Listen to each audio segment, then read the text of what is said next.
बुरा न मानो, होली है। यह वाक्य आप सबने कभी ना कभी बोले होंगे या लोगों से कहते सुने होंगे। ऐसा क्या कर रहे हैं जिसे अगला बुरा मान सकता है?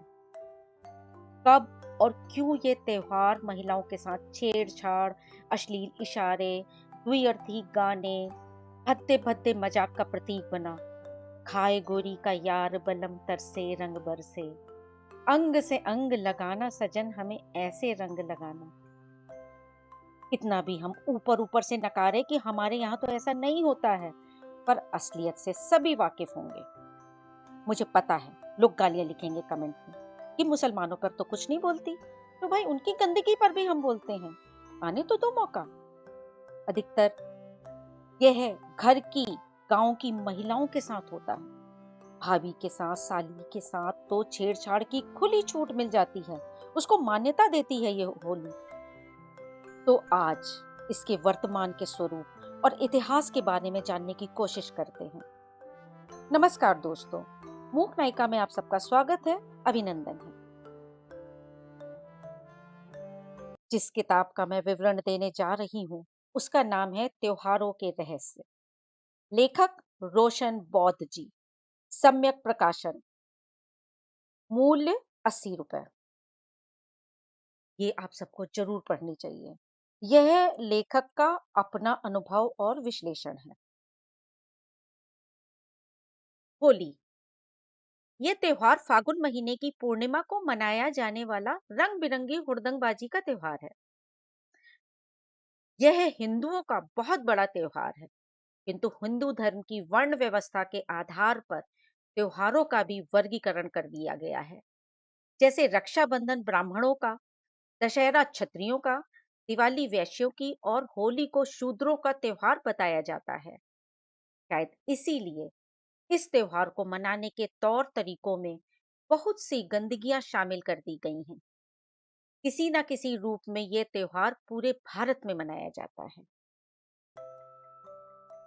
बरसाने की लठमार होली, हरियाणा में इसे धुलैंडी कहते हैं। अहमदनगर के चित्रों में, मेवाड़ के चित्रों में 16वीं सदी में इसका विवरण मिलता है। दक्षिण भारत में भगवान शिव और कामदेव कथा के रूप में, काशी के मसान होली के रूप में, कहीं ढूंढा राक्षसी की कहानी, आदि आदि दंत कथाएं इसमें आती हैं। उत्तर प्रदेश के कानपुर का होली मेला शायद बहुत कम लोगों को मालूम होगा। मैं तो ये सोचती थी कि कानपुर में 7 दिनों की होली खेली जाती है, लेकिन इसके पीछे का इतिहास बहुत ही रोचक और रोमांचपूर्ण है। इसका इतिहास स्वतंत्रता संग्राम से जुड़ा हुआ है, जहां रंग खेलकर बगावत की परंपरा डाली गई। कानपुर के हटिया के गुलाबचंद सेठ के यहाँ होली का आयोजन किया जाता था। अंग्रेजों ने बगावत की बू जानकर इसे बंद करने को कहा। इनकार करने पर उन्हें व और लोगों को गिरफ्तार कर लिया। जन आक्रोश भड़क उठा और लोगों ने रंग खेलकर बगावत शुरू कर दी। 8 दिनों बाद अंग्रेजों ने जब उन्हें छोड़ा, तब लोगों ने गंगा के सरसैया घाट पर जमकर होली खेली। आज भी उसी परंपरा को निभाते हुए लोग होली मेला के दिन जरूर होली खेलते हैं, चाहे होली वाले दिन खेले ना खेले, और उसी दिन पकवान भी बनाते हैं। जहां जिसका जैसा मन, वहां उसके संस्कार। खास करके यह त्योहार शूद्रों का त्योहार माना जाता है। इसीलिए छोटी जातियों के लोगों के लिए होली ऐसा दिन होता है कि इस दिन वे अपनी नीचता की सभी हदें पार कर जाता है। इसीलिए इन लोगों में व्यभिचार करने की खुली छूट होती है। होली में आग लगाने के समय से ही ये लोग नशे में चूर रहते हैं। जो लोग नशा नहीं करने वालों में गिने जाते हैं, वे भी नशे में झूमते, लड़खड़ाते, गालियां बकते नजर आते हैं। सुबह से दोपहर तक तो ये लोग मिट्टी, कीचड़, गोबर से सने होते हैं। कोई नाली में घसीटा जाता है तो किसी के मुंह पर गोबर फेंक दिया जाता है। व्यभिचार और नशे के अलावा सभी लोगों में मांस भक्षण भी बहुत बड़ी मात्रा में किया जाता है। शाकाहारी और कुछ भक्त परिवारों को छोड़कर लगभग हर घर में मांस पकता है। और शराब, भांग आदि मादक द्रव्यों से तो अधिकतर लोग नहाने पर उतारू हो जाते हैं। ठंडाई भी दोस्तों बहुत चलती है। दोस्तों, फिल्मों में तो ठंडाई का प्रचार करने का बहुत बड़ा रोल है। बहुत सी महिलाएं भी इन कुकृत्यों में बराबर की भागीदारी निभाती हैं। आदमियों के साथ औरतें भी भद्दे मजाक करती हैं और भद्दे अश्लील गीत सुनती सुनाती हैं। नीचता और चरित्रहीनता की सारी हदें पार कर जाती हैं। मुझे आज भी याद है, सड़क पर, मोटर बाइक पर, रिक्शा पर लड़के लोग टोलियों में जाते थे। गंदे गंदे इशारे, गाने, अभद्र टिप्पणियां करते चले जाते थे। बॉलीवुड गानों ने तो इसमें काफी अच्छी भूमिका निभाई है। भोजपुरी के बेहद अश्लील गानों पर लोग थिरकते रहते हैं। शराब भांग के नशे में सारे रिश्ते भूल जाते हैं। ऐसा क्यों है इस त्योहार में? होली से संबंधित प्रचलित धारणा। एक समय की बात है कि भारत में एक हिरण्यकश्यप नामक एक असुर राक्षस राज्य करता था। उसके एक पुत्र था जिसका नाम प्रहलाद था। प्रहलाद ईश्वर का परम भक्त था और विष्णु देवता में उसकी अटूट आस्था थी। परंतु उसका पिता हिरण्यकश्यप ईश्वर को नहीं मानता था। वह अपने राज्य में ईश्वर का नाम लेने तक को मना करता था, किंतु वह अपने पुत्र प्रहलाद को ईश्वर का नाम लेने से नहीं रोक सका। प्रहलाद विष्णु का ही नाम रटता रहता था। यह बात उसके पिता को अच्छी नहीं लगती थी, क्योंकि वह नास्तिक था। इसलिए उसने प्रहलाद को जान से मरवा देने की योजना बनाई। हिरण्यकश्यप ने प्रहलाद को पहाड़ से गिराया। वह नहीं मरा। सर्पों की कोठरी में बंद करवाया, उसे कुछ नहीं हुआ। हाथी के सामने डलवाया, फिर भी कुछ नहीं हुआ। उसे हर बार विष्णु ने बचा लिया। अतः होलिका को बुलाया गया, जो कि हिरण्यकश्यप की बहन थी। उसने अपने भाई की बात मानी और प्रहलाद को गोद में लेकर चिता के बीच बैठ गई। अग्नि लगा दी गई। प्रहलाद विष्णु को याद करता रहा, उसका नाम रटता रहा। देवता विष्णु की कृपा से अग्नि प्रहलाद के लिए जल के समान शीतल बन गई और उस अग्नि ने होलिका को जलाकर भस्म कर दिया। ईश्वर का परम भक्त प्रहलाद बच गया और असुर हिरण्यकश्यप का अभिमान टूट गया। तभी से होली जलाई जाती है और प्रहलाद के सुरक्षित बचने की खुशी में रंग बिरंगा जश्न मनाया जाता है। मानवीय दृष्टिकोण से भी देखा जाए तो एक राजा नासमझी जैसी बात के लिए इतनी कम आयु के अपने पुत्र को इतना भयानक दंड और क्रूरता की मौत नहीं दे सकता। अतः वास्तविक सच्चाई इस प्रकार है। प्राचीन काल में वर्तमान लखनऊ, उत्तर प्रदेश की राजधानी के समीप कुछ ही दूरी पर हरदोई नाम का एक जनपद है। दोस्तों, मैं पहले बता दूं, ये जो लेखक हैं रोशन बौद्ध, ये उनका अपना इंटरप्रिटेशन है जिसको मैं पढ़ रही हूँ। उस प्राचीन समय में इसका नाम हरिद्रोही था, जो कालांतर में हरदोई और फिर हरदोई हो गया। इसी हरदोई के राजा का नाम हिरण्यकश्यप था। हिरण्यकश्यप आदिवासी अनार्य राजा था, जिसके वंशज आज के शूद्र अछूत हैं। अनार्यों को सभी तरह से प्रतिबंधित करने के बाद आर्यों ने उन्हें घृणित कार्यों को करने के लिए मजबूर कर उन पर तमाम अत्याचार किए। इन तथ्यों के समर्थन में अनेक प्रमाण ब्राह्मण ग्रंथों में आज भी मौजूद हैं। आर्यों के सत्ता पर अधिकार कर लेने के बाद से देश के अधिकांश उत्सव अथवा त्योहार मूल निवासी योद्धाओं पर विजय पाने की खुशी में मनाए जाते हैं। ज्ञातव्य हो कि इस त्योहार का मूल संबंध हिरण्यकश्यप से है। इसलिए होली के रहस्य को समझाने की कड़ी में हमारे लिए संक्षिप्त में हिरण्यकश्यप के बारे में भी जानना आवश्यक है। अनार्य राजा हिरण्यकश्यप से संबंधित संक्षिप्त जानकारी इस प्रकार है। प्राचीन काल में कश्यप नाम के एक अनार्य राजा थे। उनकी पत्नी दिति थी। उसके 2 पुत्र हुए, हिरण्याक्ष और हिरण्यकश्यप। हिरण्यकश्यप से पहले हिरण्याक्ष ही राजा थे। उन्होंने आर्यों द्वारा कब्जा की हुई समस्त भूमि को जीतकर अपने कब्जे में कर लिया था। यहीं से आर्य देवताओं ने अपनी दुश्मनी का षड्यंत्र रचना शुरू कर दिया। इसी घटना को हिंदू शास्त्रों में इस प्रकार कहा गया कि अनार्य असुर हिरण्याक्ष ने पृथ्वी को चुरा लिया। और उसे मैले में फेंक दिया। मैला मतलब पॉटी। पृथ्वी को उस मैले से बाहर निकालने के लिए विष्णु ने वाराह सुअर का अवतार लिया। सुअर ने हिरण्याक्ष से भयंकर युद्ध किया।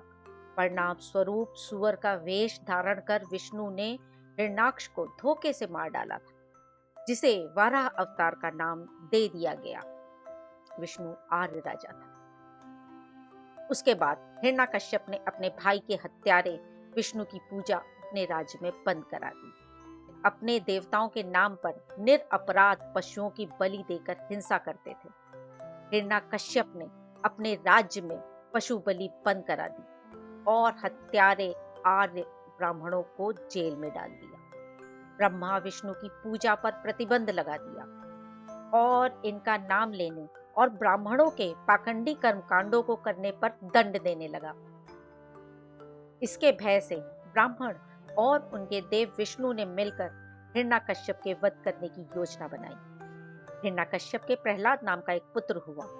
विष्णु ने नारद ब्राह्मण से जासूसी कराकर प्रहलाद को गुमराह किया और घर में कलह करवा दी। प्रहलाद गद्दार निकला। वह विष्णु से मिल गया। आर छली कपटी और धोखेबाज थे। प्रहलाद को पढ़ा दिया कि पिछले जन्म में वह एक वैश्या का भड़ुआ था। पिछले जन्म में वैश्या के साथ भी मेरा व्रत रखते थे, इसलिए तुम्हारा प्रेम मुझ में हुआ। यह पिछले जन्म के संस्कारों का ही फल है।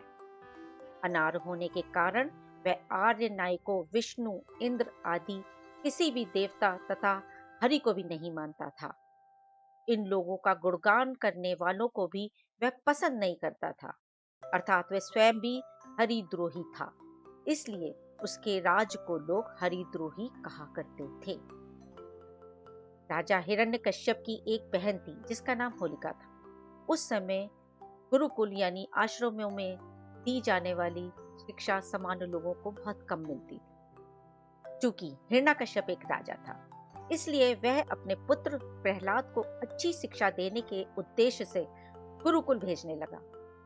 उस समय ब्राह्मणों ने यहाँ के मूल निवासियों की शिक्षा पर प्रतिबंध लगाया हुआ था।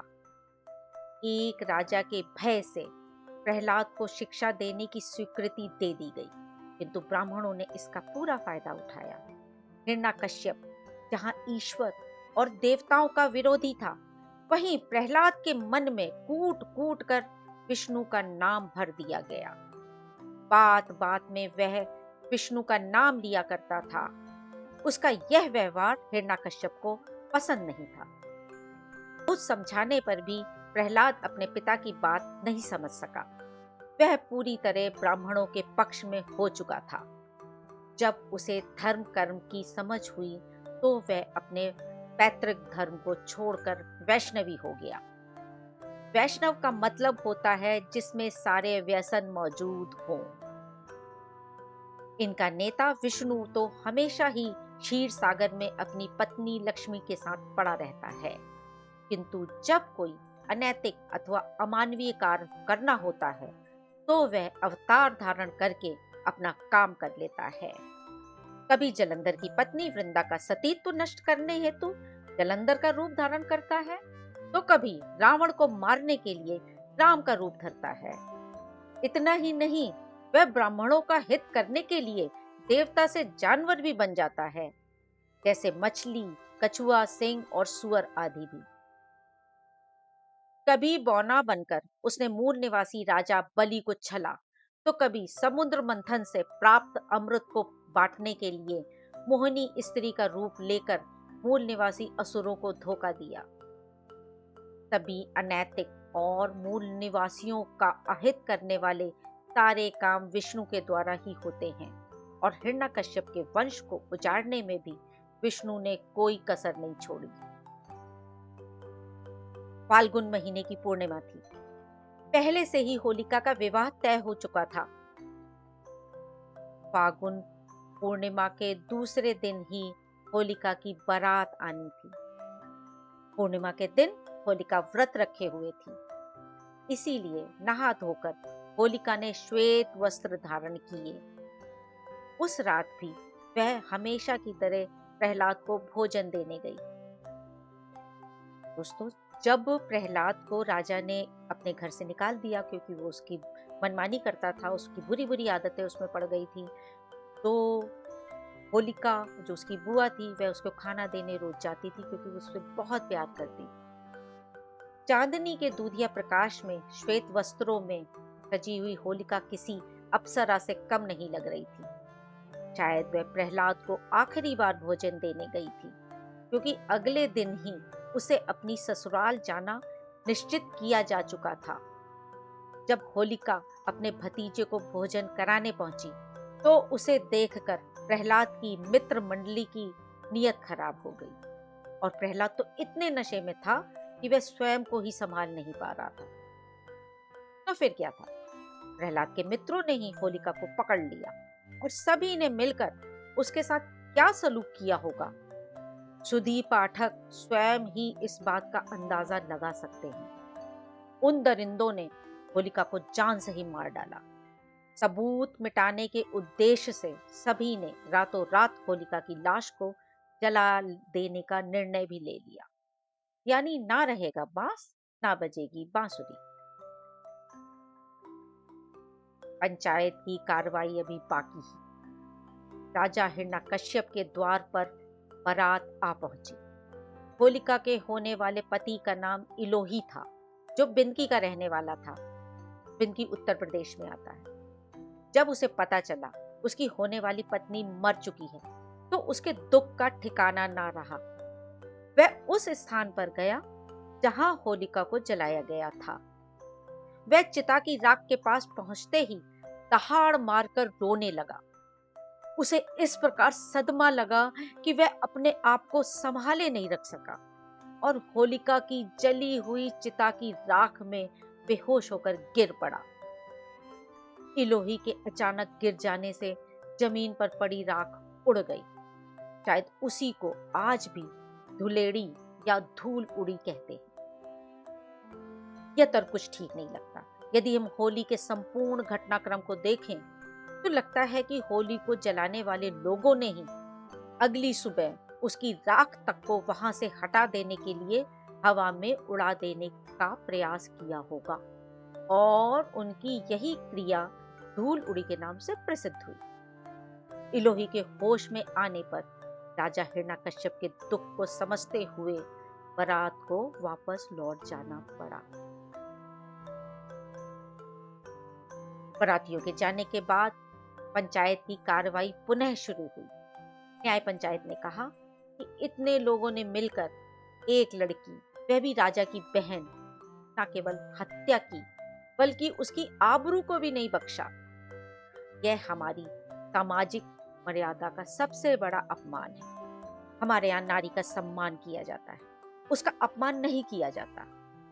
अपने आप को बहादुर समझने वाले इतने लोगों ने मिलकर एक नारी की अस्मिता छीन ली और उसे मार भी डाला। इससे बड़ी कायरता और क्या हो सकती है।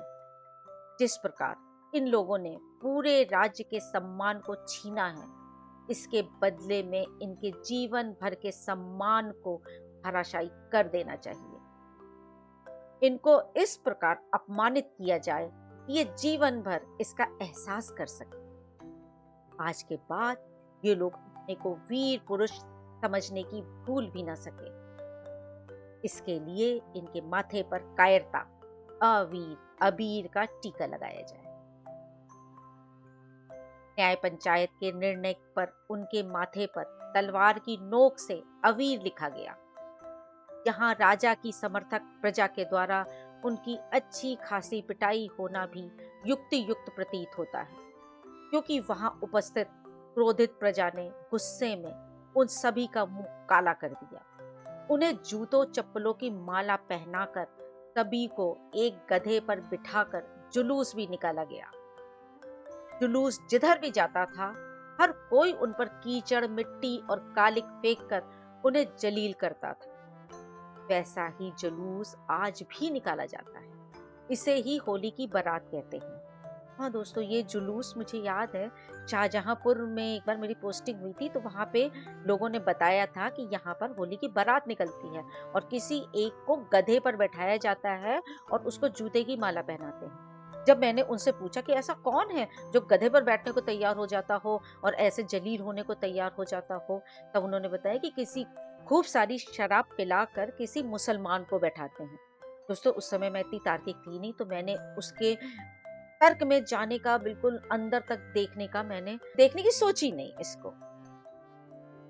जमरा बीज, जिसे आजकल यम द्वितीया कहते हैं, होली के तीसरे दिन आती है। इस दिन कथित 3 उच्च वर्णीय जाति को छोड़कर शेष सभी मूल भारतवासी जातियों की महिलाएं होली का उठावनी करती।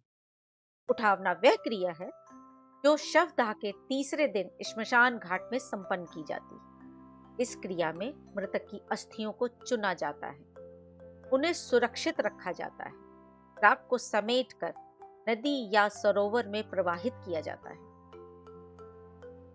महिलाएं जमरा बीज के दिन होलिका का उठावना करती हैं।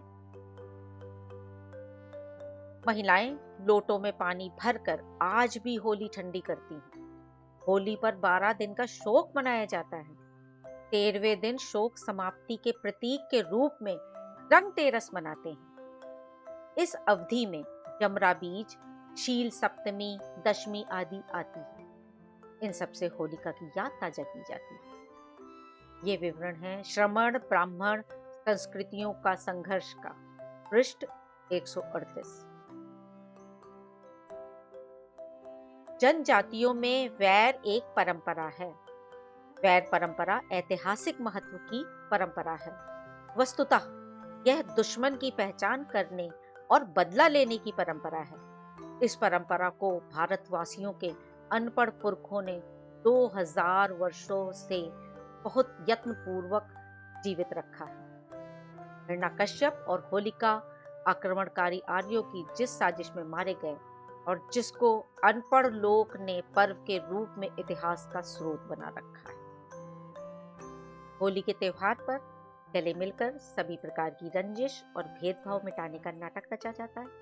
इसका अर्थ यही है कि पूरे वर्ष जुल्म, अत्याचार, हत्या, लूट ये सवर्ण हिंदू करता है और शूद्र इन अपराधों का शिकार होता है। इस अवसर पर सवर्ण हिंदू शूद्र अछूतों के गले मिलकर अपराधों को भूल जाने की सलाह देता है, ताकि शूद्र उनसे बदला न ले और अपनी पीड़ा भूल जाएं। वास्तविकता यह है कि होली शूद्रों पर अत्याचार की यादगार है। दोस्तों, मैं उत्सवों की विरोधी नहीं हूं। लोगों को खुश रहने का, मिलने जुलने का, पकवान बनाने का बहाना चाहिए, परंतु जो इसका वास्तविक रूप बनता जा रहा है वह सोचनीय है। अक्सर मारपीट के case, medico legal cases hospital में इस दिन जरूर आते हैं। अगर ये खुशियों का त्योहार है तो मारपीट क्यों? अगर रंगों का त्योहार है तो कीचड़ गंदगी क्यों? पवित्र त्योहार है तो स्त्रियों के साथ अश्लीलता क्यों? होलिका के जलकर मरने से रंगों का क्या संबंध? अबीर का क्या संबंध? यदि प्रहलाद की जीत हुई है तो विष्णु की जीत हुई, तो पुराणों में इसे शूद्रों का त्योहार क्यों? नशा, भांग, ठंडाई क्यों? लाखों टन लकड़ी सिर्फ उत्सव के नाम पर फूंक देना, वातावरण को प्रदूषित करना, पर्यावरण को नुकसान पहुंचाना क्यों? तो की सीधी बात यह है कि हर जगह की अलग अलग मान्यताएं, अलग अलग तरीका यह बताता है कि इसका कोई एक ठोस कारण नहीं है, बस ये किंवदंती है। और तो और बेजुबान जानवरों के ऊपर रंग डालना, जो बेचारे बोल भी ना पाए कि उन्हें क्या तकलीफ हो रही है, उन्हें पसंद भी आ रहा है कि नहीं, वो कैसे उसे छुड़ाएंगे ये भी नहीं मालूम। यही होली का त्योहार है। उदाहरण है कि लोग होली के बहाने अपनी पुरानी रंजिशें निकालते हैं, किसी के भी ऊपर गुब्बारे फेंकते हैं, ट्रेन पर लोगों के ऊपर कीचड़, रंग फेंकना, ट्रेन को गंदी करना, केमिकल कलर्स यूज करना जो कि छूटे नहीं, इसे अपना धार्मिक हक समझते हैं और कहते हैं बुरा ना मानो होली है, बुरा ना मानो होली है। दोस्तों, ये जानकारी अच्छी लगी तो इसे आगे भी शेयर करिए, अपने महिला मित्रों को शेयर करिए और वीडियो को ज्यादा से ज्यादा लाइक, शेयर और सब्सक्राइब करिए। स्वस्थ रहें, व्यस्त रहें और मस्त रहें।